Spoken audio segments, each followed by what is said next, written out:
नमस्ते गाइज, कैसे हैं आप सब लोग। जय श्री राम। और आज हम देवदास बड़े सरकार महाराज जी के पास में हैं और आज हम जो पूछने वाले हैं, वैसे तो मैं एक सॉफ्टवेयर इंजीनियर हूं, लेकिन महाराज जी की वीडियो मैं पिछले एक वीक से देख रहा हूं। एक वीक के पहले मैं नहीं जानता था, देवराहा बाबा का मैंने नाम सुना था। अभी आप कह सकते हैं कि मॉडर्न एजुकेशन का अभाव है या फिर हम लोग नहीं जुड़ पाए, कोई भी प्रॉब्लम हो सकती है। लेकिन जब मैंने महाराज जी को जाना और मैं जुड़ा तो मुझे बहुत लाइफ में और मेरे बिजनेस में बहुत सारी पॉजिटिविटी आई। बिजनेस अपनी जगह है और मैं सनातन को काफ़ी टाइम से फॉलो कर रहा हूँ। मैं तो हिंदू हूँ और मेरा तो कर्म भी यही है, धर्म भी यही है। और बाकी बड़े सरकार महाराज जी से हम मॉडर्न जो हमारा सनातन है। महाराज जी, एक मेरा आपसे सवाल है कि महाराज जी, पूज्य देवराहा बाबा भगवान के बारे में आप कुछ बताएं पहले, और राजीव गांधी से प्रधानमंत्री वाला क्या कंट्रोवर्सी था, थोड़ा सा बताएं प्लीज। ओम देवराहाय दिगंबराय मंचासीनाय नमो नमः। देवराहा बाबा भारतवर्ष के एक एजलेस सेंटिस्ट को हम बोलते हैं, जिनकी आयु की कोई किसी को पता नहीं है। जो प्रमाण मिलता है वो करीब 450 साल तक का मिलता है और अनुमानतः लोग हजारों साल बताते हैं। तो बाबा की बहुत सारी लीलाएं हैं। बाबा पहले जब ईस्ट इंडिया कंपनी थी उस समय भी बाबा की चर्चा थी भारत में।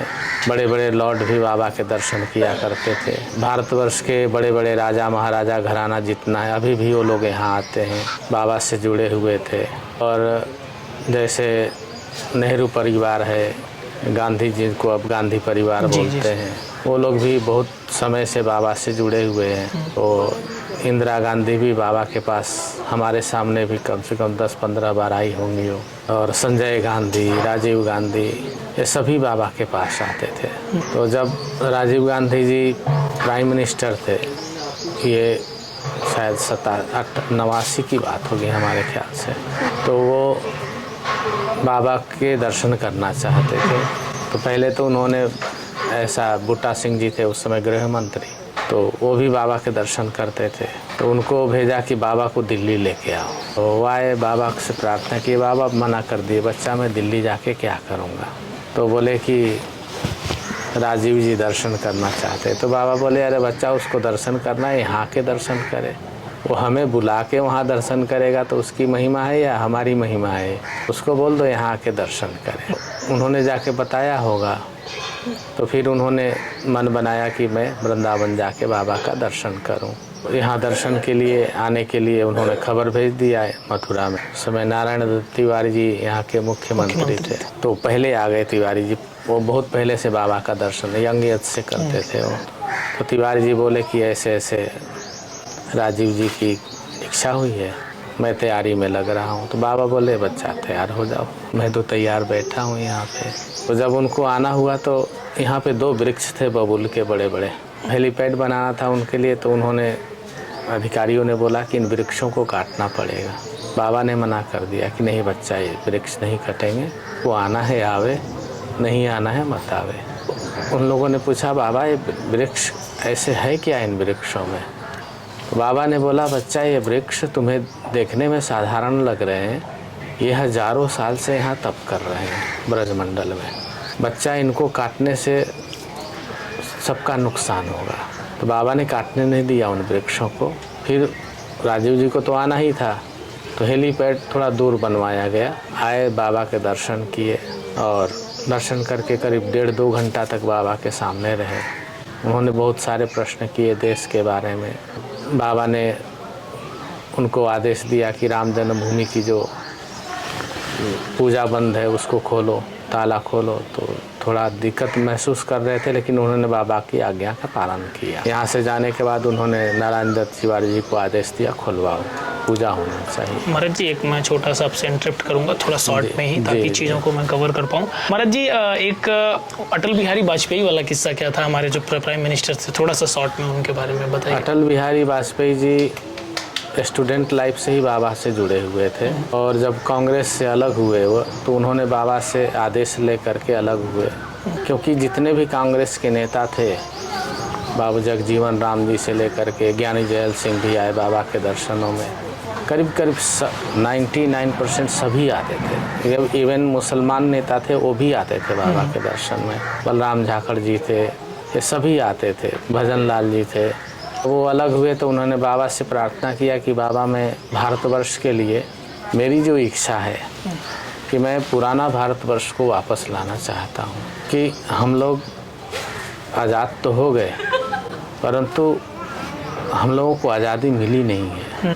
तो मैं चाहता हूँ कि उस आज़ादी को, जो पुराना भारत था हमारा, जिसको हम सोने की गरिमा से सोने की चिड़िया बोलते थे और भारत माता कह के बुलाते थे, बाबा ने कहा बच्चा जा, तुम्हारे ऊपर हमारा आशीर्वाद है, शुरुआत कर सफलता मिलेगी।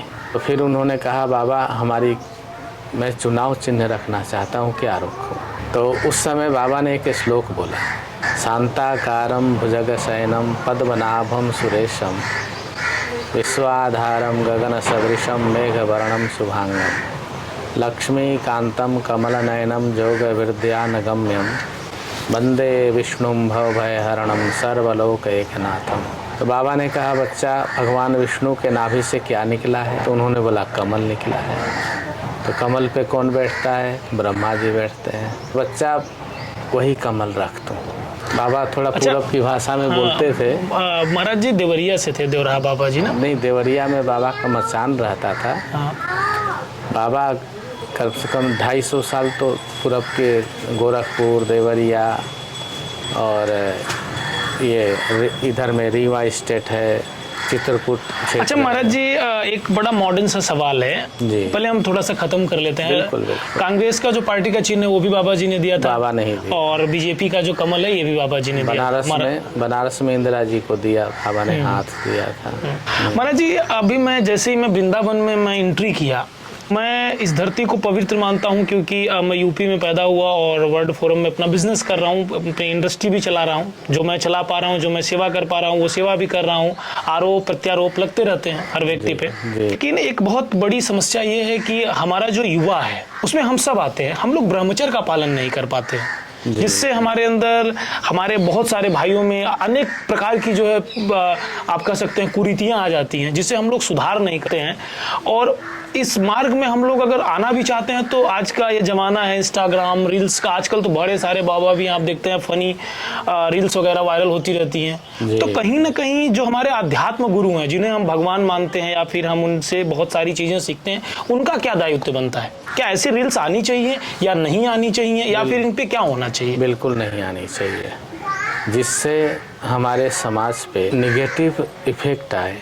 हमारा काम है कि मैं नेगेटिव व्यक्ति को पॉजिटिव की तरफ ले जाऊं। कोई दुख में है तो उसको सुख में पहुंचाना हमारा काम है, कोई कष्ट में है तो उसको कष्ट से निवृत्ति देना हमारा काम है, कोई रोग में है तो उसको हम निरोग करने का काम करें। साधु का, संत का और हमारे गुरुदेव का यही आदेश है कि बच्चा, शास्त्र का वचन भी है, अष्टादश पुराणेषु व्यासस्य वचनाद्वयम् उपकाराय पुण्याय पापाय परपीडनम।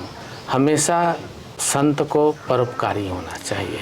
परोपकार में कोई भी किसी भी प्रकार के कष्ट में है या बिना कष्ट में है तो उसको सही मार्ग देना संत का स्वभाव, लक्षण और गुण होता है। हमें चाहिए कि सभी को हम सही रास्ता बताएं। लेकिन महाराज जी, जब मैंने यहाँ एंट्री किया और मैं बहुत सारे लोगों से मिला, और मिलने के बाद मैंने ये देखा, एग्जैक्टली नाम तो नहीं लूँगा उनका, लेकिन मॉडर्न तरीके से पैसा कमाने का एक इस तरीके से जरिया बनाया गया है कि आप सोच भी नहीं सकते हो। जब मैं उनसे रियल लाइफ में मिला, रियल लाइफ में तो मैं देखता था, जब रियल लाइफ में मिला तो आदमी, एक ऑब्जर्वेशन होता है, पढ़ाई किया हमने, एजुकेशन किया, तो हमने उस हिसाब से समझा। मुझे ऐसा लगा कि नहीं यार, ये तो करप्शन है। वो मुझे यहाँ दिखाई दिया, और इसके बारे में कोई बात नहीं करता, ना हम बात करते हैं, ना कोई क्यों ही बात करेगा। हम अपने धर्म को फॉलो करते हैं, हम जीवन भर फॉलो करते रहेंगे। महाराज जी, यहाँ तक कि हम सेवा भी करते हैं, सेवा भाव का हमारा पूरा मन है। लेकिन लोग यहाँ आते हैं, बहुत सारे ऐसे हैं जो लोग, जिसकी वजह से वो फंस जाते हैं। तो ये आपकी भी जिम्मेवारी बनती है अगर आप यहाँ बैठे हैं। और एक चीज़ मैं आपको बताना चाहूँगा गाइज, मैं जब इस आश्रम में आया तो मैंने ओरिजिनल चीज़ें देखी, ऑर्गेनिक जिसे हम कहते हैं, मुझे वो लगा। और महाराज जी से मिलने के बाद वो पॉजिटिविटी आई। बाकी जगह ठीक है, प्रेमानंद महाराज जी हैं, पूज्य भगवान हैं, और मैं कुछ और जगह पे गया, वहाँ के बारे में मैं टिप्पणी नहीं करूँगा, लेकिन वहाँ पर एक तरीके से आप महाराज जी ऐसा मान लीजिए जैसे कि करप्शन चल रहा हो, कैशियर बैठे हैं, बाबू बैठे हैं, आप पर्ची लो, ठीक है आप करो, कोई दिक्कत नहीं, मैं भी कर रहा हूँ, लेकिन क्या महाराज जी इस तरीके से लूटपाट होनी चाहिए क्या? नहीं, लूटपाट तो नहीं होनी चाहिए कहीं भी। हो सकता है उनकी वैसी व्यवस्था हो, मैं किसी का दोष नहीं देखता, क्योंकि सभी जितने भी लोग हैं अब अपनी व्यवस्था अपने हिसाब से चलाते हैं। अब आपको वही चीज़ अच्छा लग रहा है, लेकिन बहुत से लोगों को वही चीज़ बुरा भी लग रहा है। अच्छाई और बुराई बेटा दोनों एक साथ ही रहता है, उसको हम अलग नहीं कर सकते। तो हो सकता है उनका सिद्धांत तो वो हो, पद्धति वो हो, हाँ, लेकिन हमें समाज के प्रति जागरूक रखना, जागरूक करना, ये हमारा दायित्व है। अगर हम संत वेश में हैं, संत स्वरूप में हैं तो, क्योंकि हमारे गुरुजनों ने जो हमें दिया है वही देना चाहिए समाज को, अन्यथा अपना भी नुकसान होता है और समाज का भी नुकसान होता है। और जितने भी लोग हैं सब संत समाज में साधु के स्वरूप में, देखिए साधु होगा वो तो ऐसा तो कभी करेगा, समझ रहे हैं ना। व्यापारिक तरीका साधु के पास नहीं होता है जी महाराज। हाँ, उनके पास तो जो आता है जाता रहता है, बहाव बनी रहती है, इसीलिए वो साधु हैं। तो कबीर साहब ने कहा है कि जल अगर स्थिर हो जाए तो कीड़े पड़ने लगते हैं, समझ रहे हैं ना। बहता रहे तो स्वच्छ रहता है। अब दुनिया में हर प्रकार के जीव हैं, हर प्रकार के लोग हैं, अपनी वैभव, अपनी शक्ति, अपनी समृद्धि बढ़ाने के लिए शोषण भी करते हैं। समाज में ऐसी बहुत सारी घटनाएं आई हैं, तो ऐसा नहीं करना चाहिए। अगर हमारे सनातन में है वो तो निंदनीय है और उनको सजग हो जाना चाहिए समाज के प्रति। लेकिन महाराज जी उनको सजग, ठीक है, हम आप नहीं, हम मतलब जो हमारे जो भाई आते हैं महाराज जी का दर्शन के, उन्हें वो समझ में भी नहीं आता चीज़ें, क्योंकि हमने उस चीज़ को बहुत बारीकी से देखा, समझा, तो समझ में आया, इसलिए हमने ये बात कहा। महाराज जी एक मॉडर्न युग का सवाल है, आजकल लड़के बहुत सुसाइड कर रहे हैं और तो इसमें कहीं ना कहीं लड़कियों को गलत दिखाया जा रहा है, लेकिन इक्वलिटी की भी बात होती है, लड़की और लड़कों की दोनों की अपनी अपनी एक पक्ष है, ये भी रखते हैं और हम भी रखते हैं। लेकिन महाराज जी हम इसमें कहाँ मिस्टेक कर रहे हैं? आप देखे होंगे अभी 2-3-4 केसेस आ रहे हैं, तो इस पर क्या आप कहेंगे कि जो आजकल ऐसी चीजें हो रही हैं, तो उस पर थोड़ा सा बताएं आप प्लीज। एक्चुअली मैं मीडिया ज़्यादा नहीं देखता, रील वगैरह, लेकिन आप बता रहे हैं तो सत्य होगा, आप तो इसमें रहते हैं। देखिए ये चीज़ें हमारे समाज में असंतोष बहुत हो चुका है। हर व्यक्ति के पास हर चीज़ है, हर सुविधा जो चाहिए आज के समय में किसान के पास भी है, लेकिन वो संतुष्ट नहीं है जीवन से। ये सारी कठिनाई इसलिए आ रही कि जब संतुष्टि नहीं है मनुष्य, तो असंतोष ऐसी वस्तु है कि वो निरंतर बढ़ती रहती है, और संतोष ऐसी वस्तु है कि हर चीज़ को घटाती रहती है। अरे हमारे पास तो एक कपड़ा है, 2 है, 4 है, ये लेके करेंगे क्या? समझ रहे हैं ना। और जो असंतोष है, अरे और चाहिए मुझे, वहाँ पहन के वो जाएंगे, वहाँ पहन के वो जाएंगे, वहाँ पहन के वो जाएंगे, समझ रहे हैं ना। तो वास्तविक जो है ये संतोष और असंतोष की बात, मनुष्य के अंदर संतोष खत्म हो चुकी है। अगर आपके हाथ में कोई बढ़िया मोबाइल है तो मुझे ये लेना है, समझ रहे हैं ना, जबकि उसका काम बढ़िया से चल रहा है, समझ रहे हैं ना। तो प्रत्येक व्यक्ति कंपटीशन में लग गया है, और यही कारण है कि मनुष्य वहां जाकर के फेलवर हो जाता है। महाराज जी हमारा देश ऋषियों मुनियों का माना जाता है और ऐसा है भी। महाराज जी एक सवाल है जो कभी कभी इसमें हम लोग खोए रहते हैं, मैंने इसका बहुत रिसर्च करने की कोशिश किया। एक मॉडर्न सा सवाल है महाराज जी की दहेज के खिलाफ सब रहते हैं, हम भी हैं, आप लोग तो बताते हैं इसके बारे में, लेकिन आजकल एक एलुमनी डिवोर्स वाला केस चला है। आप शादी करो और 2 साल उनके साथ में रहो। एक भारतीय क्रिकेटर हैं जोगिंदर चहल, वो बॉलर हैं और भारतीय इंडियन क्रिकेट के लिए खेलते भी हैं और फ्रेंचाइजी में भी अपना वो खेलते हैं। उनकी वाइफ है धनश्री करके, उन्होंने उनके साथ 2 साल रही और उन्होंने एलुमनी में 5 करोड़ रुपए लिया। महाराज अगर दहेज गलत है तो क्या एलुमनी लेना सही है? बिल्कुल गलत है वो भी, लेकिन अगर उसमें देखो बेटा, अगर स्त्री अकेले रहे जीवन भर तो उसके लिए तो जरूरी है। लेकिन स्त्री अगर सक्षम हो, उससे ज्यादा पैसा कमा रही हो, उस केस में क्या होगा? तो उस केस में तो उसको जब दिल नहीं मिलता है, तुम अपना रास्ते हम अपने रास्ते, लेकिन किसी से फोर्सली पैसे का डिमांड करना ये अनुचित। अगर उसको नहीं है तो ठीक है, लेकिन ऐसा है ना कई बार स्त्री, या अब ये स्त्री लड़कियां ही पैसा मांगती है, लड़के तो मांगते नहीं हैं, तो अब वो इसलिए मांगती, कई हमारे लड़कियां भी हम जानते हैं जिनके साथ ऐसी घटना हुई है। तो हमने उनको कहा ठीक है बेटा, हमारे बहुत करीबी भक्त हैं, उनकी बहू गई, उसके पास कुछ नहीं था। उन्होंने बोला महाराज जी हमें क्या करना चाहिए। हमने कहा सक्षम हो तुम, इसको जो चाहिए दे दो। दोनों की राय से हुई थी। उन्होंने उसको पैसे दिए, खुशी खुशी से चली गई। उसको संतान नहीं हो सकता था, अब उनमें पटती नहीं थी, बहुत झगड़ा होता था। ऐसी घटना कई सारी होती है। मैं बहुत लड़की को भी समझाता हूँ, लड़कों को। एक लड़की थी, अभी पिछले महीने की बात है, वो डिमांड कर रही थी अपने हस्बैंड से कि हमें 15 लाख रुपया दो। तो मैंने उस दोनों को समझाया। हमने बोला बेटा उसकी 1 लाख की औकात नहीं है, कहाँ से देगा तुम्हें 15 लाख रुपए। बोली कहीं से भी ला के दे, हमारा जीवन खराब हुआ।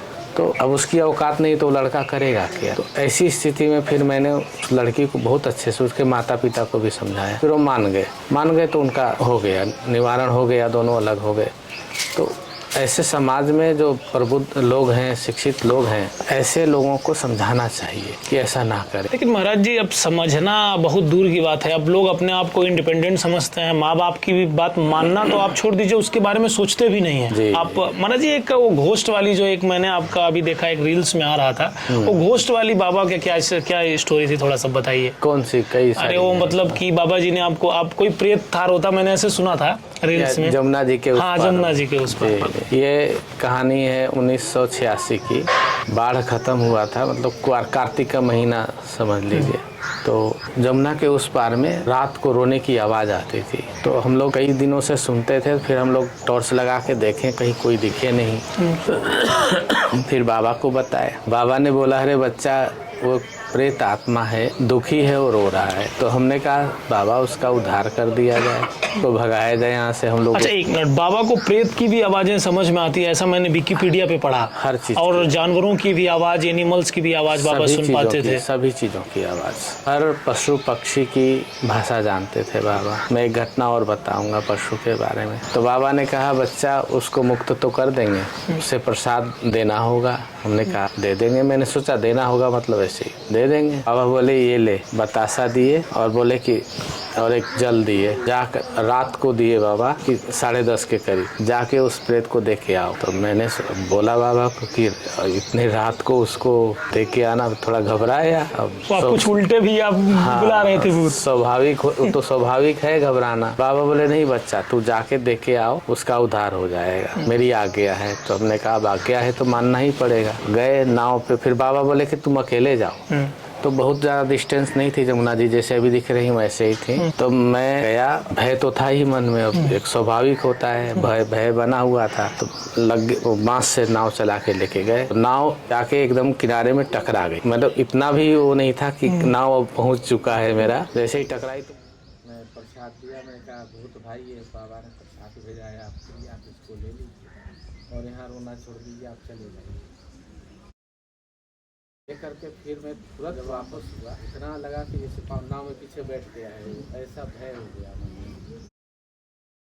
तो बीच में आते आते महावीर जब नाम सुना है, भूत पिशाच मुझसे नहीं आ रहे, भूत 50 निकट चली आ, ऐसे कुछ करके ना वो हो गया। तो फिर मैं आ गया इस बार। तो छोटे महाराज जी थे और संत थे, वो सब बैठ के इंतजार। बोला आप गलत हनुमान चालीसा बोल रहे हैं। उन्होंने कहा क्या बोल रहा है। उन्होंने बोला कि आप बोले थे भूत 50 निकट आओ, चलिए आओ। चलो उस दिन के बाद से वो प्रेत वहाँ। ऐसी बहुत सारी घटनाएं। महाराज जी एक आज का एक सवाल है, अब हर इंसान के मन में होता है, गर्लफ्रेंड बॉयफ्रेंड वाला जो मामला चलता है आजकल, बहुत आप देख रहे हैं, बहुत चल रहा है आज के समय में। तो यहाँ भी आते हैं, गले में हाथ डाल के आ जाते हैं। हाँ, तो उस पर क्या आपका क्या मतलब, ये जो गर्लफ्रेंड बॉयफ्रेंड भी है, इसमें किस तरीके से इसको हैंडल किया जाए? चीज़ें थोड़ा सा, आप मेट्रोपोलियन सिटी, आप दिल्ली जैसी जगह में आप जाएंगे तो आप ऐसे आपत्तिजनक चीज़ें आप देखेंगे जिसे एक्सप्लेन करना मेरे लिए मुश्किल है। और इन चीज़ों पे सुधार नहीं हो रहा है। कितना भी आप कोशिश कर रहे हो, जितना आप सुधार करने की कोशिश करते हो, उतनी चीज़ें बढ़ती जा रही है। ये कोई स्वाभाविक प्रेम नहीं है, एक वासनात्मक प्रेम है। आप 6 महीने 8 महीने के बाद देखेंगे दूसरे लड़का दूसरे लड़की। ये समझ रहे हैं, जैसे आपने बताया ना सुसाइड और ये सब हो रहे हैं, एक उत्तेजना से युक्त प्रेम है। समझ रहे हैं, ये कभी भी सक्सेस नहीं होता। ये हजारों लाखों में एक आध लोग जो सभ्य होते हैं, जिनकी सफलता होती है वो एक सभ्य की तरह दिखेंगे आप। और इस तरह का व्यवहार आचरण समाज के बीच में ऐसा दिखाना कि हम प्रेम करते हैं, गले में हाथ डाल के घूमना खुले, और ये सब चीज़ें जो है ना ये उत्तेजना की एक स्वरूप है और कुछ नहीं। उत्तेजना कभी प्रेम नहीं होता। प्रेम सौम्य होता है, प्रेम सात्विक होता है, प्रेम हमेशा सब उत्तेजना है और उत्तेजना कभी स्थिर नहीं है। लाइफ में एक ऐसा पॉडकास्ट कर रहा हूँ। मैं तो ज़्यादातर वीडियोस बनाता हूँ, लेकिन महाराज जी से बहुत सारी इंटरेस्टिंग चीज़ें हैं जाननी है, और आप लोगों से प्रॉमिस करते हैं एक दिन पूरा हम 5 घंटे का पॉडकास्ट करेंगे। महाराज जी आपके साथ बैठेंगे और एक एक चीज़ पे हम स्पेशली बात करेंगे। महाराज जी मैं एक कंपनी चलाता हूँ, गोल्डन लक्ष्य प्राइवेट लिमिटेड करके। हमारे 2 पार्टनर हैं, एक मैं इलाहाबाद में होटल भी बनवा रहा हूँ। तो मैं चाहूँगा महाराज जी अगर कभी आपके वहाँ दर्शन हो तो मेरे लिए ये बहुत सौभाग्य होगा। और महाराज जी मैंने इस उम्र में बहुत सारी चीज़ें देख ली, पढ़ाई भी किया, मैं IITian हूँ महाराज जी। बीच में आज मैं आपको बताता हूँ कुछ ऐसी सिचुएशन रही कि बहुत बड़ी बड़ी कंपनियों में काम किया, फिर बिजनेस किया, अपना बिजनेस कर रहा हूँ। लेकिन कुछ एक वक्त ऐसा लगता है कि ये सब चीज़ें बहुत मैटर नहीं करती हैं। इसके आगे भी पैसे के लिए हम भागते थे पहले कि आज 10 लाख महीने कमा लेंगे, कल 20, कल 50। इसकी कोई लिमिट नहीं है, ऐसा मुझे लग रहा है। मेरे अंदर भी आकांक्षाएं, और हमारा युवा, मैं खुद इसमें, मैं अपने आप को भी इंक्लूड करता हूँ कि मैं चाहता हूँ मैं जितना भी कमा लेता हूँ, एक टारगेट सेट करता हूँ कि मैं आज इस महीने में इतना कमा लूँगा। लेकिन वो मन की जो महत्वाकांक्षा होती है ना, वो कभी ख़त्म नहीं हो रही है। और कुछ भी ऐसा हम रील्स भी देख लेते हैं, आप वीडियोज़ देख लेते हैं, हम पढ़ लेते हैं, लेकिन वो चीज़ें अंदर उतारना बहुत मुश्किल हो रहा है। ये क्योंकि हम जब संसार देखो बेटा, भीष्म जी ने महाभारत में एक बात बोली है कि प्रत्येक मनुष्य को जीवन में इतना धन कमा लेना चाहिए कि वृद्धावस्था में उसे किसी के सामने हाथ न दे, क्योंकि धन मनुष्य का जीवन, पहले धर्म जीवन था, कलयुग में धन जीवन हो गया है। और बिना धन के आपका मान सम्मान कहीं नहीं, समझ रहे हैं? धन कमाना चाहिए धर्म युक्त बनकर। ईश्वर की उपासना में चाहे आपको 10 मिनट भी समय मिले, जैसे प्रत्येक व्यक्ति कपड़े के अंदर नग्न, ऐसे ही प्रत्येक जीव ईश्वर के सामने नग्न है। ये शरीर धारण किया है, लेकिन आत्मा लोग बाहर का वस्त्र पहन करके अपने को शरीर को ढक देते हैं। ऐसे ही हम लोगों ने शरीर का वस्त्र पहन करके आत्मा को ढका हुआ है, लेकिन वह आत्मा भी ईश्वर के सामने नग्न है बेटा, समझ गए ना? तो मनुष्य को चाहे 10 मिनट हो, 5 मिनट हो, ईश्वर के सामने अपनी स्वरूप में चला जाना चाहिए। हे परमात्मा, आपकी शरणागति में हूँ, दुनिया के लिए मैं जैसा भी हूँ, आप मेरे स्वामी हैं, मैं आपका सेवक। धर्म से रहकर पैसा कमाना आज के टाइम में बहुत मुश्किल है। मैं इसका एग्जांपल भी आपको देता हूँ। धर्म नहीं बता रहे, हम बता रहे ईश्वर के सामने। हाँ, ईश्वर के सामने। ईश्वर के सामने तुम नग्न ही हो बेटा, सभी नग्न है। वही अपने आप को नहीं भूलना है कि हमारा स्वरूप क्या है।